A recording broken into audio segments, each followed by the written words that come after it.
yesterday in Politico and the Washington Examiner, it was noted that Ms. Angela Martin, who testified before my subcommittee in April, a CFPB whistleblower. Are you familiar with Ms. Martin, Mr. Cordray? Yes. Okay. As I remember, back in April, you issued a new equal employment opportunity policy saying you had zero tolerance for workplace discrimination and retaliation.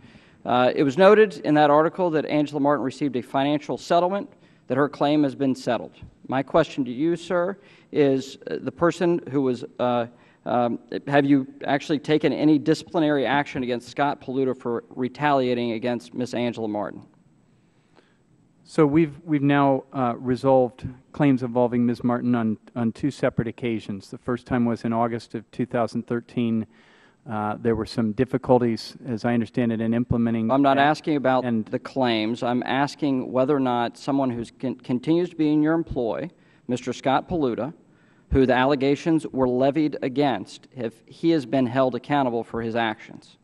So I do not have a basis for disciplining Mr. Paluta. So you've not fired somebody who's been proven to be, based off the financial terms of the settlement, it's clear to me that there was truth in this if you're going to make such a financial settlement with an employee. And likewise, if you're going to issue taxpayer funds to someone to settle a discrimination and retaliation claim, yet on the other side of the ledger not hold someone accountable, it seems irresponsible to me. How would you see it differently? You said things have been proven. They have not been proven. So you gave her federal money, you gave her taxpayer money on a frivolous claim. No, it was not I don't know that it was a frivolous claim. It hasn't been proven. Okay. It has not been proven. Have you done an investigation about whether or not it's been proven? As you know, we began doing an investigation. That investigation proved to be defective, which was the investigator you heard from in front of your subcommittee. Yes. We're now reopening that investigation and working through it. But I don't want to get into the details of individual I'm sorry. actions. You're reopening that investigation? It is an ongoing investigation again. When did you reopen that investigation? Recently, when we... Because the Defense Investigators Group gave you the report, I think 6 or 7 months ago, if my recollection is correct. Did you start the investigation, your internal investigation, on the investigation after that, or just when we got the letter yesterday? You know, and you have the letter from me to the we got it last night, yes. that investigation was not according to the statement of work. It was deficient. The company has acknowledged it. It is not acknowledged. We have to now redo it again. That's not the testimony we heard, Mr. Cordray. In fact, the testimony we heard was that for the reasons you outlined in the letter, that she didn't have sworn testimony and signed transcripts, that was a decision that the Bureau gave her because they didn't want to pay for her travel to D.C. to get signatures. So your claims that it's deficient are very dubious at best. I want to go to a separate report because you can debate one investigative firm.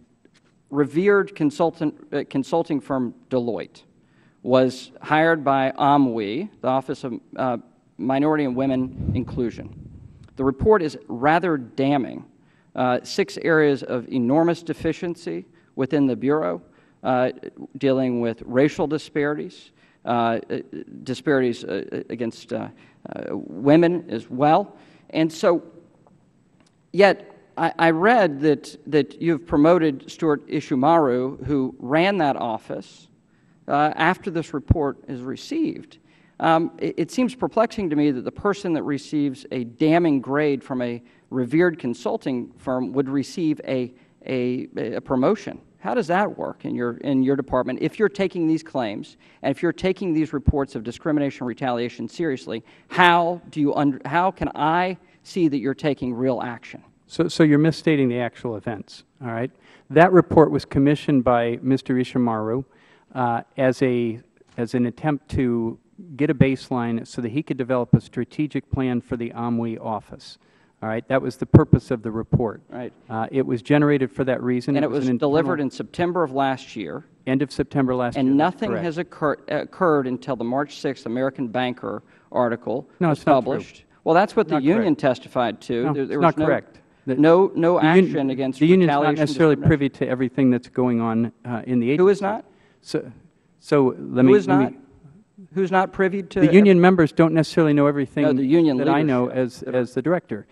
They were engaging in negotiations, which they have done. Those have been fruitful. They have dealt with the performance review system thoroughly.